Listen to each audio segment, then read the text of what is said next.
Hello and welcome to the SSAIC Group Sessions. We are creating these as an alternative to our normal open group offering as a response to the COVID-19 pandemic, kind of in replacement of not being able to host open group at the moment. Yeah, welcome everyone. There has been some talk from clients that people have been missing our open group sessions, and so we're offering this as an alternative. They'll be shorter, but we will address the same topics that we normally talk about in open group. We'll provide a little bit of education as well as an opportunity to do some activities if you're interested. We do acknowledge though it's not going to be the same in terms of the feedback and the lively discussion that we usually get. So we will do our best to provide you with some of what group offers. So thank you for tuning in, and we hope you find these interesting and informational. Okay. Hi again. Welcome to our third session of online group. Today we're going to be talking about boundaries, and today we have Stephanie with us. Hi everyone, it's really good to be here and back in this group scenario. Right on.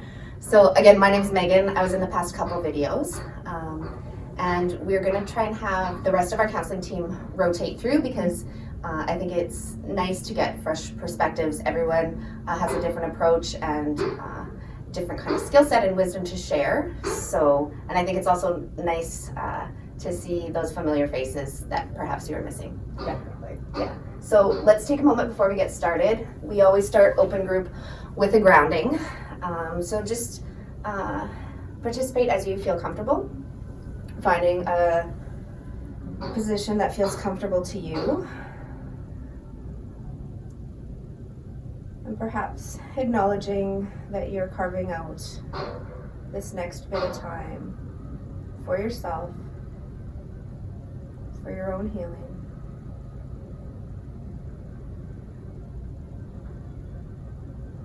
Perhaps taking a couple deeper breaths.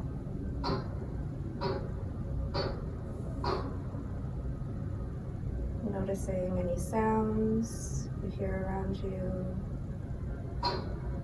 Feeling your body supported by what you're sitting on.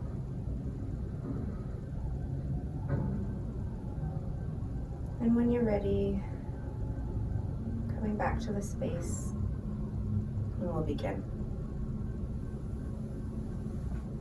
Okay. So, boundaries. Boundaries is a big topic. We talk about it, we hear about it a lot, especially when we're engaged in any type of like personal work or counseling, and specifically in regards to doing healing work from sexualized violence. We talk about boundaries All the time. Always. So it's helpful. We're just going to start with a short definition. It's not an official definition, but what are boundaries? And I think some kind of explanation that you would get in a dictionary is that boundaries are a definition that marks the separation of one thing from another thing. If you think about a map is a good example of a boundary. And so that border that separates one province from another or one country from another. Humans have boundaries. And so when I think about myself, I have boundaries that separate myself, where I end and where Steph begins. We can think about boundaries in terms of all aspects of ourself. So physical boundaries, emotional boundaries, sexual, mental, spiritual. All of these come into play when we're talking about our own boundaries and perhaps healing we want to do or changes we want to make. Absolutely. We even have a 6-foot boundary between us. Yes. Right now. So boundaries are a really important topic. And I know last week we talked about voice in group, and voice is a really foundational piece for expressing boundaries. So if you haven't checked out that video yet, definitely make sure that you have a look back and see what's already been said about raising your voice. So how do boundaries impact us after we've or rather, how does sexual violence impact us and our need for boundaries, our ability to set them, etc. We know that sexual violence of any kind is a major boundary violation. It can impact and pierce through our physical boundaries, our emotional boundaries, our mental boundaries, spiritual, etc., as Megan mentioned. And so when we've experienced sexual violence, we might view boundary setting in different ways. We might feel really rigid about our boundaries and set really strong, immovable boundaries around us. Maybe physical boundaries, like I don't want to touch anybody, right? And then the other side of the spectrum, we might have really porous boundaries or no boundaries at all in certain aspects. Perhaps we have no sexual boundaries, and so we don't really know what we want sexually, so we play into what other people want or what we think other people want without connecting emotionally, because maybe our boundaries around our emotions are really, really strong, which can really complicate relationships, because being vulnerable with someone kind of requires a little bit of both, right? Absolutely. And I think and kind of going back to the definition, I think the purpose of boundaries is, one of them is protection. And so after an experience of violation, those boundaries that Steph first talked about, that rigid, we might put up walls. Like, I've been hurt, nobody is gonna hurt me again, right? Or because my boundaries weren't respected, I may not feel I have a right to have any boundaries, so I don't say no. Right, or I might be afraid to set boundaries because I'm afraid that the hurt of them being violated is going to be worse than the hurt of the violation itself. Yeah, absolutely.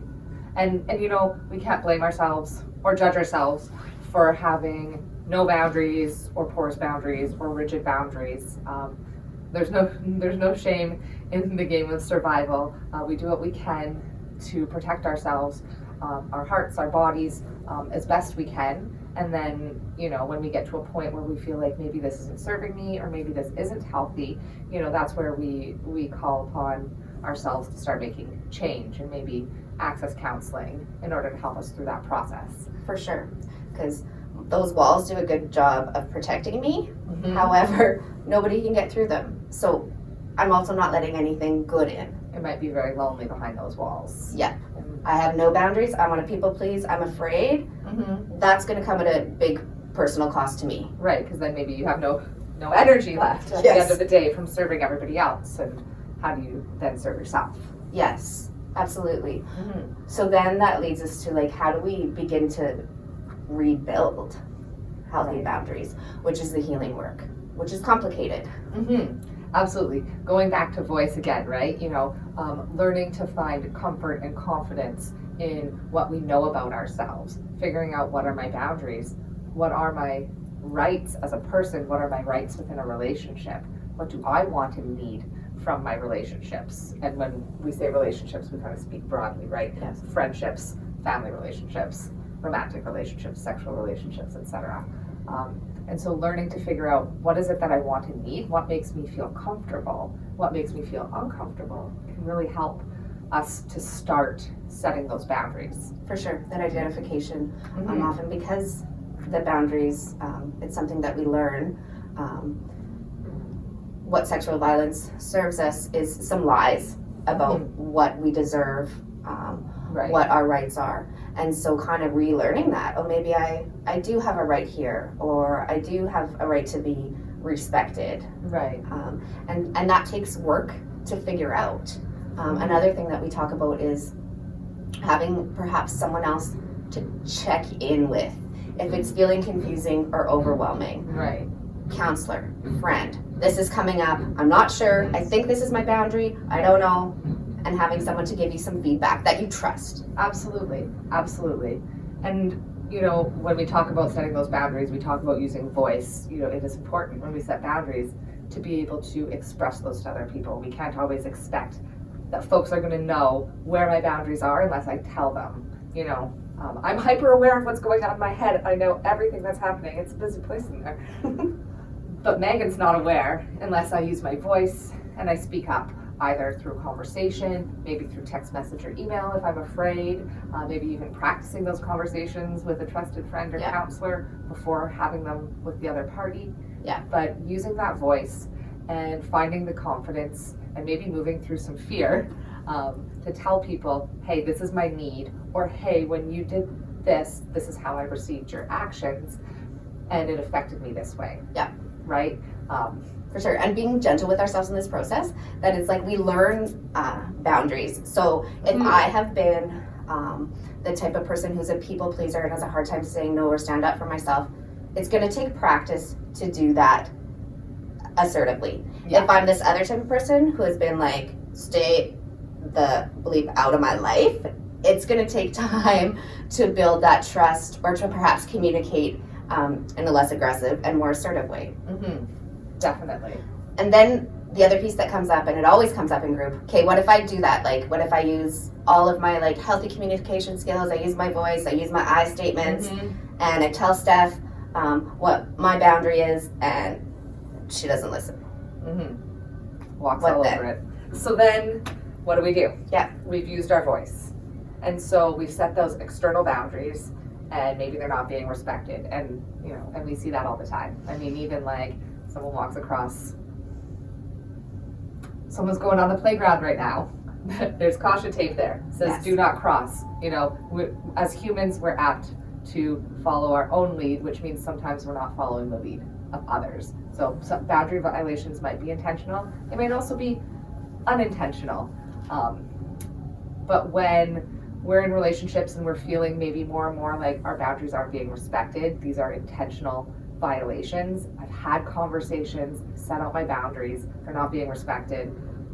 Maybe I move to setting some boundaries within myself, some more internal boundaries, saying to myself, you know, I've set this boundary with Megan several times, you know, she's a number of times crossed my wishes and I've asked her not to share my secrets, but she has. Maybe my internal boundary is that I'm not going to be sharing secrets with Megan anymore. Yeah, it's a tough one, right? Because we would love everybody to just, you know, listen and respect. And so this is a hard part. So then making our own adjustments. And sometimes it's about, okay, like Steph said, I share a little bit less, or I adjust my relationship with that person and my expectations of what that person can do in this relationship. Yeah, and then maybe even, you know, depending on how unhealthy that relationship is, we might even go as far as ending the relationship. You know, that's kind of the extreme, and we might work our way there, but and so part of it is then, like as Steph said, sometimes relationships are toxic, sometimes it's just not healthy for us anymore, and we can choose then. It's a hard choice to walk away in whatever way that looks. After we've tried to make those changes, and maybe they're not working. So absolutely. But we have power in setting our boundaries, right? We have power, we have control, we have choice, and harnessing that within us and finding that sense of empowerment can be really, really helpful in starting to set those boundaries and paving that new path for ourselves when we've noticed maybe it's not working the way we want it to. Absolutely. Yeah. No, I think that connection when you talked about power and choice is huge. And so our next session is going to be on relationships. You'll notice they'll kind of build on each other. Yeah. So we've got voice, we've got boundaries, we've got relationships. I think we even have one coming up on control. So all of these pieces are connected and build upon one another. So as you kind of process this and take away, if you choose to, you can do some writing as a reflection on any boundary work that you feel that you'd like to do right now. Definitely, maybe process this with a counselor at your next session if you're seeing a counselor still. Perhaps process this with some trusted friends, maybe have a watch party. Whatever feels best for you. Check out some resources online, make sure they're credible. Put in some work if that's where you feel you need. Otherwise, definitely come back for our next video. And we'll see you then.